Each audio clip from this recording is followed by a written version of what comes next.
जय हिंद साथियों। मैं हरि सिंह और आज आपके सामने फिर से रीट मेंस 2026 के लिए जो अपना सिलेबस है उसके आधार पर कुछ टॉपिक्स के मोस्ट इम्पोर्टेंट पीवाईक्यू या एमसीक्यू लेकर आया हूँ।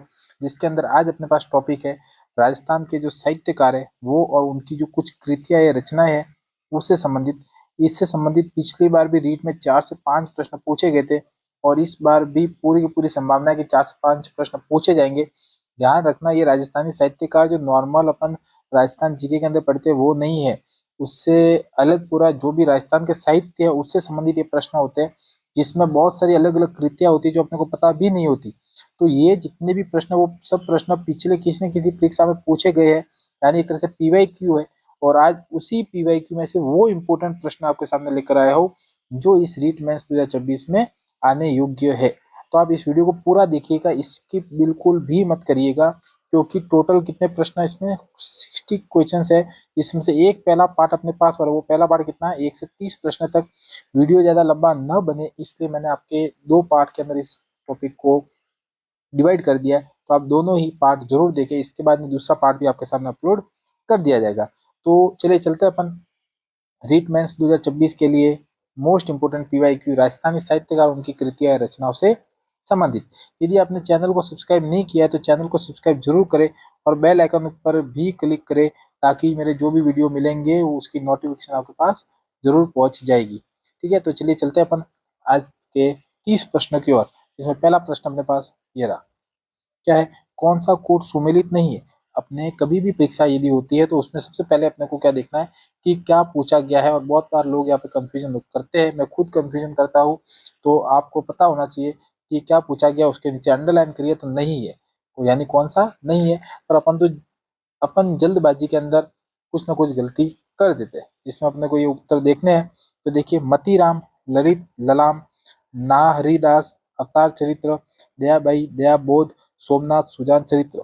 आपके पास 2-3 सेकंड में दे रहा हूँ ताकि आप अपना उत्तर चूज कर सके। फिर अपन चलते हैं इसके उत्तर की और तो इसका उत्तर देखेंगे अपन कि क्या उत्तर है। आंसर डी, इसका उत्तर क्या है, डी अपने पास उत्तर राइट है। यानी सोमनाथ सुजान चरित्र के द्वारा नहीं लिखा गया। तो कितने हैं, मतीराम, ललित ललाम लिखा है, नार हरिदास द्वारा अवतार चरित्र लिखा गया, दया बोध बाई द्वारा दया बोध लिखा गया। तो ये 3 अपने को याद रखने हैं, ये याद अपने को नहीं रखना तो तीनों ही परीक्षा प्रश्न बनने लायक है। तो सुजान चरित्र किसके द्वारा लिखा गया, तो वो भी मैंने आगे लिखा है कि सुजान चरित्र किसके द्वारा लिखा गया, कवि सूदन के द्वारा लिखा गया। तो क्या याद रखना है यहाँ पर, कवि सूदन है उसके द्वारा यह लिखा गया है। तो कवि सूदन भी आपको परीक्षा में याद रखना है। तो 4 प्रश्न अपने एक ही प्रश्न से कवर हो गए। तो इम्पोर्टेंट है, आप इस वीडियो को लाइक जरूर करें और चैनल को सब्सक्राइब भी करें, क्योंकि आगे और आपको ऐसे वीडियो मिलेंगे 10 दिन के अंदर अंदर।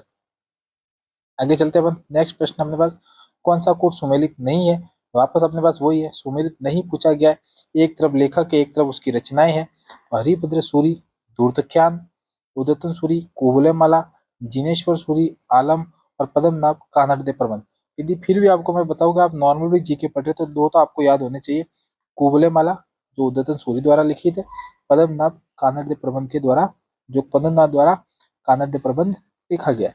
और इसमें एक ये सही है कि हरिभद्र जो सूरी है, जो जैन साहित्यकार है, उसने एक धूर्तख्यान लिखा है जो जैन साहित्यकार की ओर प्रकाश डालता है।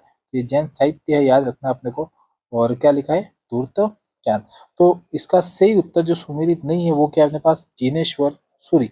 यानी जिनेश्वर सूरी जो आलम लिखा ये नहीं लिखा है इन्होंने, यानी अपना उत्तर कौन सा हो रहा है, ये सही हो रहा है। तो आलम किसके द्वारा लिखा गया है, तो वो भी आपको यहाँ पे बताया मैं कि जिनेश्वर सूरी की जो प्रसिद्ध रचना है वो क्या है, कथा कोश प्रकरण। पहली रचना तो कथा कोश प्रकरण है, दूसरी है वीर चरित्र। जिनेश्वर सूरी की 2 रचनाएं हैं, जो कथा कोश प्रकरण है, वीर चरित्र है। जबकि आलम रचना जीन चंद्र सूरी की है, ध्यान रखना, जीन चंद्र सूरी की है। यानी अपन कहे कि यहाँ पर जो उत्तर है वो क्या हो रहा है अपने पास, जीन चंद्र सूरी है जिन्होंने आलम की रचना की है, जो जैन साहित्य है, एक तरह से क्या है, जैन साहित्य है। ठीक है, तो ये दूसरा प्रश्न अपने पास कवर हो गया। आगे चलते हैं तीसरे प्रश्न की ओर। और तीसरा प्रश्न अपने सामने ये रहा, कौन सा युग्म है जो सुमेलित नहीं है, सुमेलित नहीं है। देखिए, ये 4-4 5 प्रश्न जो बन रहे हैं आपके सामने, ये सभी प्रश्न एक साथ मिलाकर दे रहा हूं आपके सामने। ताकि अलग अलग प्रश्न अंदर में और कम प्रश्नों में के अंदर बहुत ज्यादा सार आपके सामने पहुंच जाए। तो लेखक और पुस्तक है कन्हैयालाल सेठिया धरती तोरारी, मेराज मुकद्दर सैनी, उमरदास उमरदान लालस चपंद्र चंद्र, चंद्र सिंह बरकली, अमरराव ओगुन। तो देखो धरती तोरारी कन्हैयालाल सेठिया ने लिखी एकदम सही है। मेराज मुकद्दर सैनी जो मिराज ने सैनी नामक एक पुस्तक लिखी वो सही है एकदम। उमरदान लालस चप्पन चंद्र लिखा वो एकदम सही है, परंतु चंद्र सिंह बरकाली ने अमर का ओगुण नहीं लिखा। यानी इसका उत्तर क्या है, डी इसका राइट आंसर है। तो इसका उत्तर क्या है, तो अमलराव ओगुण भी ध्यान रखना उमरदान लालस ने ही लिखा है। ठीक है, तो दोनों ही मैंने एक साथ लिखे, सिर्फ इसका नाम चेंज कर दिया। तो उमरदान लालस ही है जिन्होंने अमलराव ओगुन नामक एक पुस्तक लिखी है। और ये वेरी वेरी इंपॉर्टेंट करना, आपको परीक्षा में पूछी जाएगी, जरूर पूछी जाएगी। क्या करेंगे, जरूर पूछी जाएगी। तो अमलराव ओगुन उमरदान लालस राइट उत्तर है। आगे चलते हैं 4 नंबर की राजस्थान ख्यात से क्या संबंधित है। राजस्थान के अंदर ख्यात चलती है, जैसे मोड़ो तहसील ख्यात होगी, बांकीदार से ख्यात होगी, ये क्या है। तो ये ख्यात है क्या, जिसके 4 ऑप्शन दिए अपने को, जिसमें एक राजस्व व्यवस्था है, किसी राज्य के राजवंश का वर्णन है, किसी व्यक्ति को दी गई उपाधि है, या कृषि योग्य भूमि है। तो आपको पता है ख्यात यानी कि एक वर्णन है, एक तरह से इतिहास लिखा जाता है, किसी राज्य के राजवंश का वर्णन किया जाता है, उसको ख्यात बोलते हैं। ठीक है, तो इसका राइट आंसर क्या है, बी था। आगे चलते हैं अपन, सुमेलित युग्म नहीं है, कौन सा सुमेलित युग्म नहीं है, कौन सा लिखना था यहाँ पर नहीं लिखा, कोई बात नहीं मैं लिख लेता हूँ, कौन सा सुमेलित युग्म नहीं है। पृथ्वीराज विषय, चंद्रवरदाई, वंश भास्कर, सूर्यमन विष्णु सही है। हम्मीर महाकाव्य, नैनचंद्र सूरी, कुवलयमाला, उद्योतन सूरी। यानी अपन कहेंगे पृथ्वीराज विजय चंद्रवरदाई ने नहीं लिखा था भाई, पृथ्वीराज विजय चंद्रवरदाई ने लिखा था पृथ्वीराज रासो लिखा था। और कहे कि अपन ने कि पृथ्वीराज विजय किसने लिखी थी, तो ये लिखी थी जानक भट्ट के द्वारा लिखी गई थी, जानक भट्ट के द्वारा लिखी गई थी। अपने को पता है रासो के अंदर पृथ्वीराज के विजय का वर्णन किया गया, जानक भट्ट ने पृथ्वीराज विजय में भी विजय का वर्णन किया गया है। तो आपको ये दोनों ही ग्रंथ इंपोर्टेंट है, आपको ध्यान में होने चाहिए। नेक्स्ट है अपने पास डिंगल और पिंगल क्या है। बहुत बार अपन राजस्थानी साहित्य के अंदर देखते हैं डिंगल भाषा के अंदर, पिंगल भाषा के अंदर है क्या। तो आपको पता होना चाहिए कि एक तो है पूर्वी भाषा, एक है पश्चिमी भाषा। तो इसमें 4 ऑप्शन अपने पास क्या है, तो राजस्थानी भाषा की एक तरह से शैलियाँ है ये डिंगल और पिंगल। वेरी इंपॉर्टेंट करना, डिंगल वो पिंगल है क्या, राजस्थानी भाषा की एक तरह से शैलियाँ है। ठीक है, नेक्स्ट चलते हैं अपन, ख्यात के विषय में निम्नलिखित में से कौन सा कथन असत्य है। देखिए असत्य पूछा है, यानी कि 3 सही होंगे, नहीं 3 सही है तो 3 प्रश्न अपने पास पक्के है इसमें से। ठीक है, क्या है, ख्यात शब्द संस्कृत के ख्याति शब्द से निर्मित हुआ है, ख्यात ग्रंथों से इतिहास के विषय में महत्वपूर्ण जानकारी मिलती है, ख्यातों को भाट वर्ग संभालते थे, अनेक ख्यातें राज्य संरक्षण में लिखी गई। भाट वर्ग नहीं संभालते थे, भाट वर्ग जो होते थे वो रावजी भाट अपन कहते हैं, वो क्या करते थे, वो अपने जो वंशावली है क्या करते थे, वंशावली संभालते थे, न कि ख्यात संभालते थे। ठीक है, तो एक वंशावली अलग चीज होती है, वंशावली होती है एक तरह से अपन कह के अपने पूर्वजों का जो लेखा जोखा वो देखते हैं ये।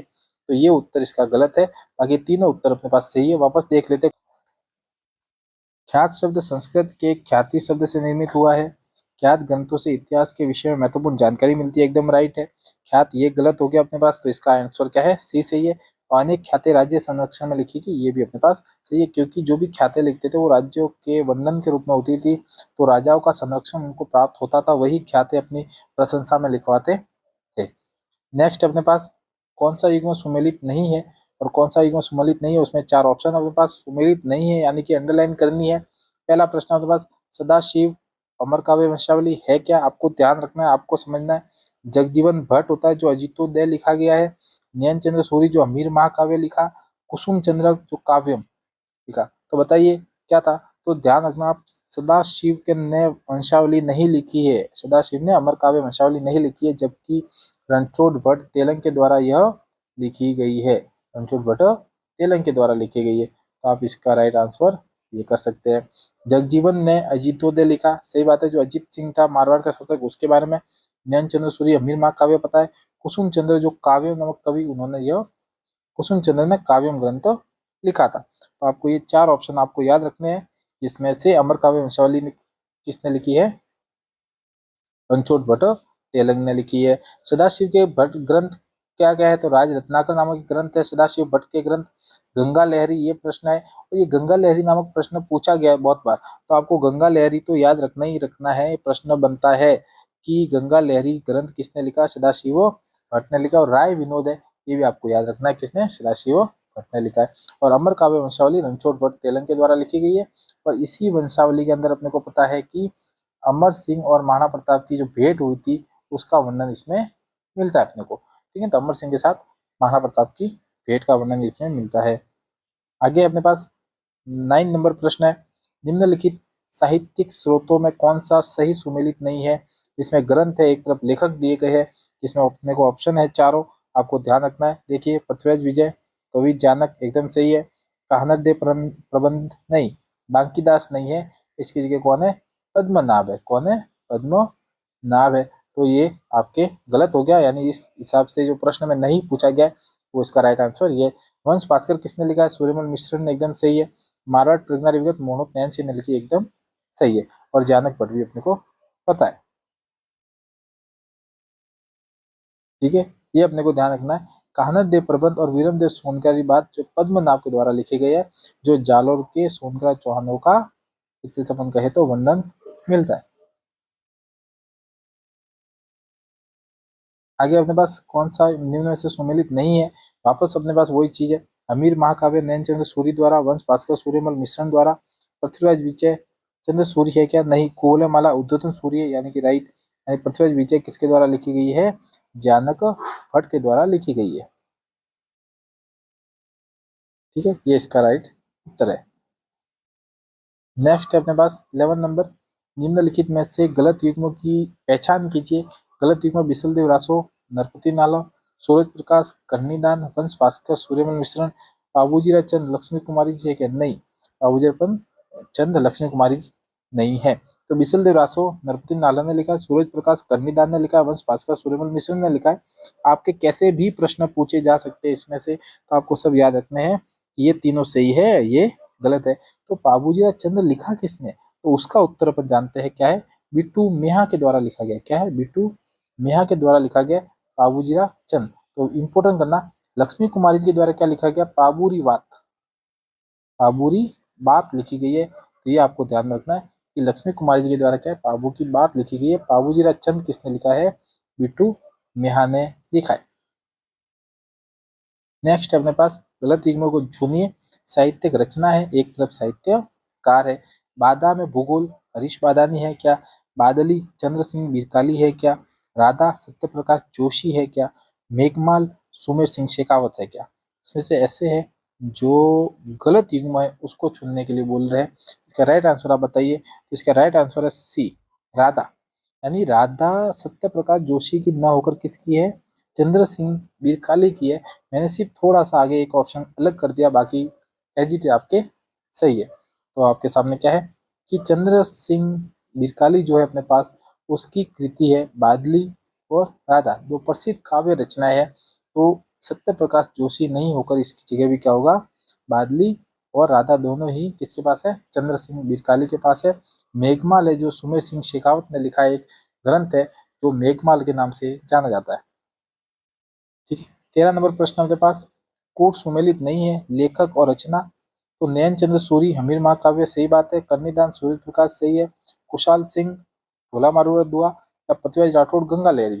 तो देखिए, कुशाल सिंह ने ढोला मारूरा दुआ भी लिखा, कुशल सिंह अपन कह सकते हैं ये, है ना। तो पृथ्वीराज राठौड़ है जिन्होंने गंगा लहरी, नहीं, पृथ्वीराज राठौड़ ने गंगा लहरी नहीं लिखी है, ये गलत है। इसके जस्ट ऊपर मैंने थोड़ा आपको बताया है कि गंगा लहरी किसने लिखा है, तो वो है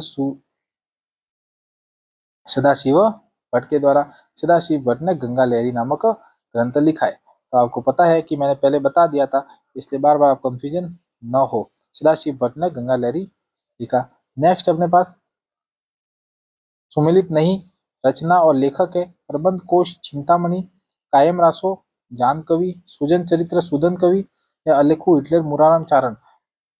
सुमिलित नहीं है ये पूछा गया। तो देखिए, प्रबंध को चिंतामणि ने लिखा है क्या, नहीं लिखा। ठीक है, तो किसने लिखा, प्रबंध कोश लिखा है राजशेखर ने। किसने लिखा है, राजशेखर के द्वारा प्रबंध कोश लिखा गया है। तो देखो, 3 प्रश्न अपने पास सही हो गए, जो सही नहीं था वो अपने बता दिया। तो कायम रासो जान कवि, सुजन चरित्र या सुजन चरित्र, सुदन कवि या कवि सुदन हो सकता है, अलेखु हिटलर, मुराराम चारण। देखो अलेखु हिटलर नामक एक ग्रंथ है जो अपन को पता है किसने लिखा था, विजयदान देथा के द्वारा। परंतु वो अलेखु हिटलर आधुनिक अलेखु हिटलर है। ये अलेखु हिटलर का पुराना जो मूल है, मूल ग्रंथ है, उसकी रचना की थी मुराराम चारण के द्वारा। तो ये भी इंपॉर्टेंट आप कर सकते हैं, वेरी वेरी इंपॉर्टेंट। ठीक है, प्रबंध को किसने लिखा, राजशेखर के द्वारा लिखा गया। नेक्स्ट है अपने पास रूकमणि मंगल। रूकमणि मंगल किसकी कृति है, तो आपको पता है इसकी कृति है नंददास की कृति है। दूसरा आड़ा कन्हैयालाल सेठिया, सत्यनारायण व्यास, ये इसके उत्तर नहीं है। इसके उत्तर क्या है, नंददास इसके राइट आंसर है। आगे चलते अपन, राजस्थानी कहावते के लेखक कौन है। राजस्थानी कहावतें, देखिए राजस्थानी कहावतें के लेखक कौन है, इसमें ऑप्शन है कवि कन्हैयालाल सेठिया, देवेंद्र सत्यार्थी, कैलाश चंद्र जैन, राम नारायण डूडी। तो आपको पता होना चाहिए राजस्थानी कहावतें सर्वाधिक किसने लिखी है, तो कन्हैयालाल सेठिया ने लिखी है, जो राजस्थान के एक महत्वपूर्ण कवि माने जाते हैं, महत्वपूर्ण साहित्यकार माने जाते हैं, जो जिनकी बहुत सारी कविताएं, जिनकी बहुत सारी अपने पास कहानियां अपने पास मौजूद है, महत्वपूर्ण कवि राजस्थान के माने जाते हैं।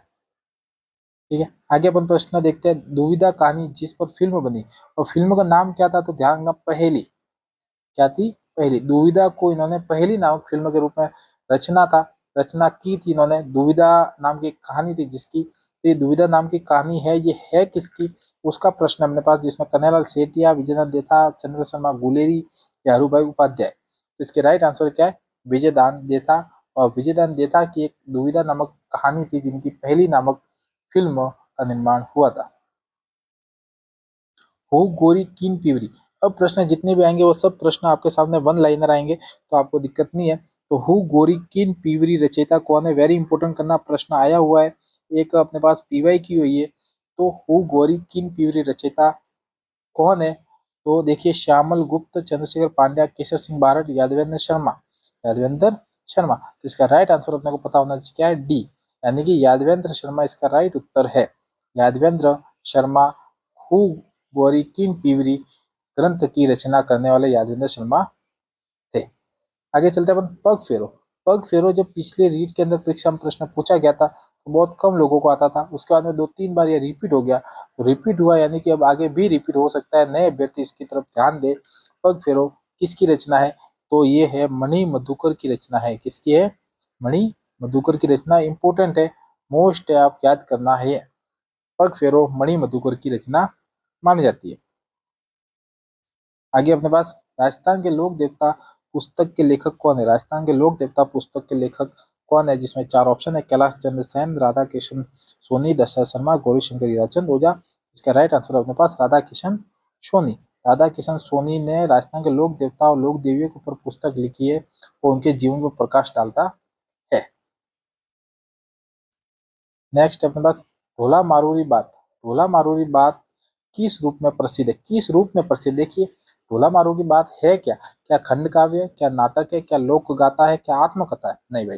तो क्या है कि इसका राइट आंसर क्या है, एक लोक गाथा है, लोगों के बीच, लोगों के द्वारा गाई जाने वाली एक तरह से कहानी है, या कह सकते एक तरह से कथा है। तो आपको याद रखना है, लोक गाथा है ढोला मारूरी बात। आगे चलते हैं, देश दर्पण के रचयिता कौन है। देश दर्पण के रचयिता कौन है, देश दर्पण नामक एक पुस्तक लिखी गई है और उसके रचयिता कौन है, शंकर दान सामोर। शंकर दान सामोर इंपोर्टेंट है, ऐसे प्रश्न पूछे जाते हैं जो बहुत कम लोगों को पता होते हैं। शंकर दान सामोर देश दर्पण के रचयिता है। राव जयसिंह चंद, राव जयसिंह चंद किसकी रचना है, तो आपको पता होना चाहिए, राव जयसिंह जो बीकानेर के शासक थे, जो बीकानेर के जैत सिंह थे, जो कल्याण मल के पिता थे, उनके ऊपर एक ग्रंथ लिखा गया जिसको राव जयसिंह चंद बोला गया। वो ग्रंथ लिखा किसने था, बीटू सूजा के द्वारा लिखा गया था। बीटू सूजा कौन थे, वही थे जिन्होंने बीकानेर के राठौड़ों का इतिहास लिखा है। तो बीकानेर के राठौड़ों के अंदर जैत सिंह का वर्णन किया है। आगे अपने पास प्रश्न है, जयसिंह कारिका नामक ग्रंथ के लेखक कौन है। जयसिंह कारिका नामक ग्रंथ के लेखक, ध्यान रखना, जयसिंह कारिका खुद जयसिंह के द्वारा ये लिखा गया ग्रंथ था, जो एक ज्योतिष शास्त्र से संबंधित था। किससे था, ज्योतिष शास्त्र से संबंधित था। प्रश्न ये बहुत बार पूछे जाते हैं, इसलिए मैंने ये वापस आपके सामने रखे हैं, तो कभी भी गलती मत करना। ऐसे प्रश्न बहुत सरल होते हैं, परंतु ये अपने नंबर काटने के लिए पर्याप्त होते हैं, तो आप इससे अपने नंबर बढ़ाने न कि कम करने। तो जयसिंह कारिका नामक ग्रंथ के लेखक कौन है? स्वयं जयसिंह खुद है, जिसने एक जयसिंह कारिका ग्रंथ लिखा है। किससे संबंधित था? ज्योतिष शास्त्र से संबंधित था। राजस्थानी भाषा साहित्य, राजस्थानी भाषा साहित्य और संस्कृति अकादमी कहाँ स्थित है? तो आपको पता होना चाहिए कहाँ पर है, बीकानेर के अंदर है। 1983 के अंदर इसकी स्थापना हुई थी। तो बीकानेर के अंदर राजस्थानी भाषा साहित्य एवं संस्कृति अकादमी है। नेक्स्ट है अपने पास, कौन सा उपन्यास नथमल जोशी द्वारा नहीं लिखा गया? कौन सा उपन्यास नथमल जोशी द्वारा नहीं लिखा गया? ध्यान देना, नथमल जोशी भी फेमस है अपने राजस्थान के अंदर। फेमस क्यों है? क्योंकि इसके बहुत सारे प्रश्न अलग अलग परीक्षाओं के अंदर पूछे जाते हैं। ठीक है, तो नथमल जोशी के 3-4 प्रश्न जो पूछे गए थे वो तीनों मैंने यहाँ पर रख दिए। तो एक नहीं है जो लिखा हुआ नहीं है, वो कौन सा है? कर्पूर मंजरी है। और कर्पूर मंजरी किसी और ने लिखा था, और वो है कौन? तो अपने पास राजशेखर। तो दूसरे क्या है? एक बिंदनी दो बिंद। पहला प्रश्न अपने पास आबा पटकी, दूसरा अपने पास, और तीसरा है तोरारी छोरी। तोरारी छोरी है तीसरा। यानी अपन कहे कि तीन ऐसे जो नथमल जोशी ने लिखा, एक बिन दो बिन, एक बिंदनी दो बिन, आबा पटकी, कौन है? आबा पटकी और तोरारी छोरी, और कपू मंजरी अन्य ने लिखा था। तो नथमल जोशी आपको याद रखना है। आगे चलते हैं, बाल रामायण किस साहित्यकार की कृति है? बाल रामायण किस साहित्यकार की कृति है अपने पास? जो किसके? राजशेखर की। राइट आंसर है राजशेखर। बाकी अपने को देखने की भी जरूरत नहीं। तो बाल रामायण राजशेखर ने लिखा। उजास किसकी प्रसिद्ध काव्य रचना पुस्तक है? उजास, उजास है क्या? तो बहुत परीक्षा में पूछा है उजास। उजास है किसकी? तो जो राजस्थान के प्रथम साहित्यकार थे, राजस्थानी भाषा के जो प्रथम साहित्यकार थे, शिव चंद्र भरतिया, उनके द्वारा ये पुस्तक लिखी गई। उजास क्या लिखी गई? उजास नामक पुस्तक लिखी गई शिवराज भरतिया के द्वारा। 29 प्रश्न अपने पास है, सॉरी 29 रह गया अपने पास। तो 30 प्रश्न अपने पास है पूरा। शिशुपाल वध किस साहित्यकार की कृति है? शिशुपाल वध किस साहित्यकार की कृति है? तो आपको पता होना है, शिशुपाल वध महाकवि माघ है, जो भिनमाल निवासी थे, और उनकी एक कृति है, महान कृति है। क्या? शिशुपाल वध किस साहित्यकार की कृति है? तो महाकवि माघ की यह कृति है। ये थे अपने पास कुछ 30 प्रश्न। अगले वीडियो के अंदर मैं आपको एक्स्ट्रा 30 प्रश्न ला के दूंगा। तो नेक्स्ट पार्ट आपके सामने 30 से 60 प्रश्न के रूप में होगा। ये प्रश्न बहुत ही इंपॉर्टेंट है, एक बार आपको ये नजरों से निकालने हैं। वीडियो अच्छा लगा हो तो इसको लाइक जरूर करें, और चैनल को सब्सक्राइब करना ना भूलें, और बेल आइकन पर भी क्लिक करें, ताकि जो भी मेरे वीडियो मिलेंगे उसकी नोटिफिकेशन आपके पास पहुंच जाएगी। ठीक है, आगे इसी तरह इस चैनल से बने रहिए, जुड़े रहिए, और अपना लाभ लेते रहिए। जय हिंद।